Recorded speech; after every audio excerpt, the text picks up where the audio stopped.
Did you know Iron Man's arc reactor was inspired by real nuclear batteries, which power satellites and other cool technology in space and deep in the ocean? Welcome to Engineering Superheroes. Who hasn't dreamt of shooting webs, lifting up cars, and flying high in the sky like a superhero? Of course, these are crazy stories just in our imagination, right? What if I could make it a reality with engineering?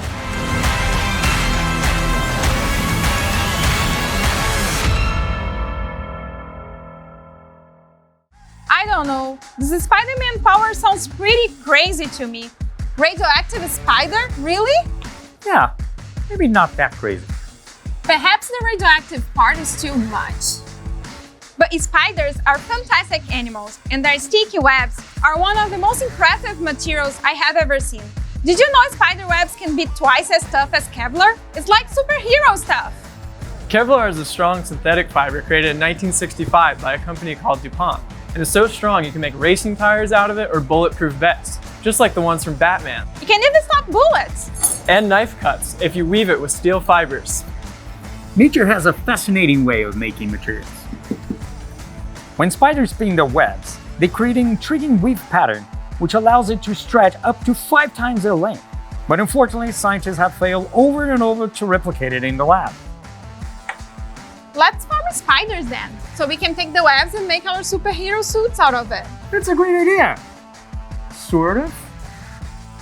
But there's probably a better way to get nature to work for us.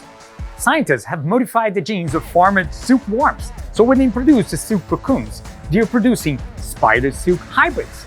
Not quite the same as a real spider web, but this can give you a good picture of what that radioactive spider would do to Peter Parker. His genes were modified with a sting. Maybe the radioactive part's not that crazy after all. Let me try this. No! In 2019, The North Face, together with Spider, created the first readily available spider silk jacket, a true spider vest. Not worthy.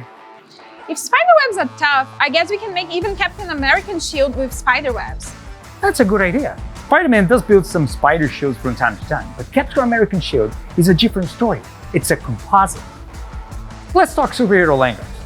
Captain America's shield is a composite of vibranium, which is adamantium steel alloy, and something else. The shield actually fell into a bucket full of scraps from other projects. Maybe you don't know exactly what is in it. It's called proto-adamantium, because they like cool names at Marvel. Do you know why it needs to be a composite? Sometimes, to get the most of a material, we need to combine them to make it work, like sweet and sour or sweet and salty. Yeah, let's stop the food analogies. I'm getting hungry over here. Concrete, for example, combines the strength of cement with the toughness of steel. By having a steel bar in the middle of cement, you are sure that during an earthquake, bridges would not fall down catastrophically at once, as the steel bar would absorb some of the vibration, and so it would bend and not break. Like chocolates absorbing the load of my bite. Just like chocolates indeed. Chocolates are composites of dairy products like butter, sugar, and cocoa. Butter itself can be very soft at room temperature, and if you can smash it on your own hands. Not a great idea. But anyways, it will become harder and harder as you increase the loads of cocoa and sugar, making it the right texture for you to enjoy. Great chefs spend years trying to find the perfect texture and flavor combination, as one does affect the other. But let's take the milk chocolate versus a dark chocolate, for example. They are very different in their microstructure. I can't see a difference. Of course not. It's a microstructure, so it's very, very small. The particle is so small, you need a microscope to actually look at it. For example, take one of the microscopes like this. You can see now there are 3 main components of the chocolate. The continuous stuff you can see is the butter. The large grains is the sugar, and the small ones are the cocoa grains. If you vary the shape of the cocoa and sugar particles and how much you use, everything changes. Is that why one chocolate snaps and the other doesn't as much? Exactly. Snap test is a very rudimentary way of doing mechanical tests, but testing the mechanics of chocolate, but actually of any material, is really important, so you can quantify what is strong and what is not strong, what if something that is suitable or not suitable for a certain application. I have an idea. What if we drop increasing weights on the chocolate to see when it breaks? That way, we know the max weight it can handle, and we can see which is stronger. Sounds like a great plan. Let's do this. Woo! For the experiment, you're gonna need a milk chocolate and a dark chocolate. We recommend the 85% cocoa and the extra creamy by Lindt. We also gonna need a sheet of paper, tape, string, ruler, and many pennies, about 40. Take 10 pennies and rub them with the paper. Then use the tape to create a paper tube, not too tight. Seal one of the sides with the tape. Now, use the string and tie a knot around the pennies. Take a 15-inch long string and tape it to the wall. You just created your own battering ram. Lift the ram, keeping the string straight, and let it go. Mark on the wall where the ram hit it. Now, take the paper of both chocolates and fold them till they become two hard, thick rolls, or like a triangular shape. Tape them to the wall in between the ram hit mark, about 2 inches apart, keeping a distance between them no greater than 4 blocks of your chocolate. Now, tape 4 connected squares of your milk chocolate to the rolls, leaving an empty area behind the chocolate. It is time for fun. Straighten the string and use a ruler to have it at 9 inches. Pull back the string about 7 inches. Aim for the chocolate and let it go. Did it break? No? Well, increase the pennies by 5 and try again until it breaks. Do the same then to the dark chocolate, starting again with only 10 pennies. You can pause the video here to complete this task or do it later.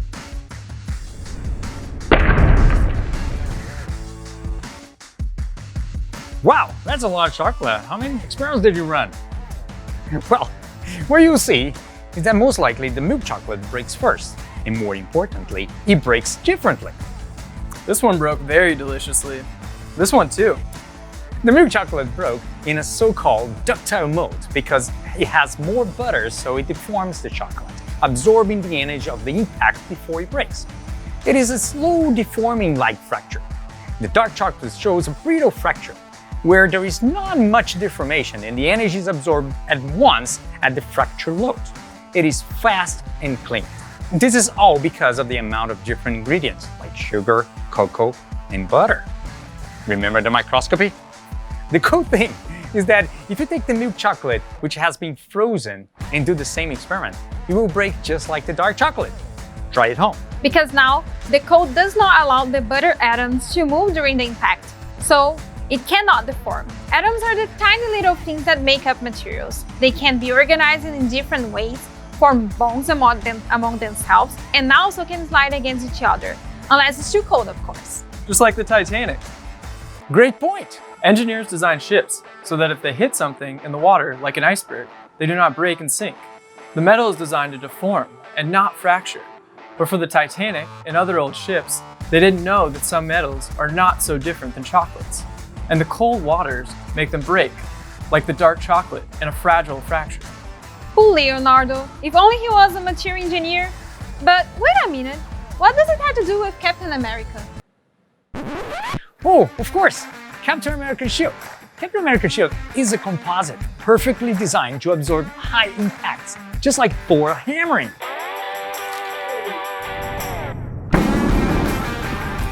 Proto-adamantium, I remember.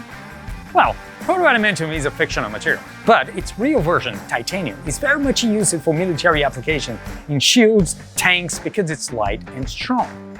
Titanium, that's it? Well, titanium would solve one piece of the Captain American proto-adamantium puzzle, but not all. We noticed something else mixing in it, like to form the composite.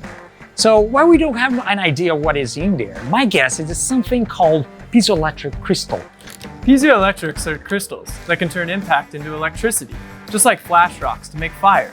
Did you know some lighters still use piezoelectric powders to create a spark? Piezoelectric crystals spark because of the way their atoms are organized. I told you it was about the atoms.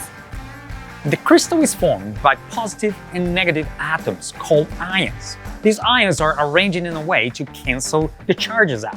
One positive with one negative, two positives with two negatives. The charges are always neutralizing each other. But if not, like when an impact misplaces them, the total charge will be different, and BAM! The impact energy becomes a spark. That's why Captain America's shield sparks sometimes. Exactly. In the shield, these electric crystals are dispersed in the vibranium mix. And then, when the shield is impacted by Thor's hammer, the impact energy is dissipated by creating the sparks. Wait, is that also how Black Panther's suit works, right? The suit absorbs the impact energy over and over, and when the Black Panthers want to, he releases all the energy at once. Exactly. The suit has a mechanism to store the energy from the piezo crystals, like microcapacitors, so you can control when you release it. Wow, this is mind-blowing! Yeah, the science of superheroes is indeed mind-blowing. But you know what is more mind-blowing? What one can do with all this knowledge to solve real-life problems. You'd be able to solve most challenging problems that we face these days, like our energy needs. But this is for another episode. See you then for more engineering superheroes.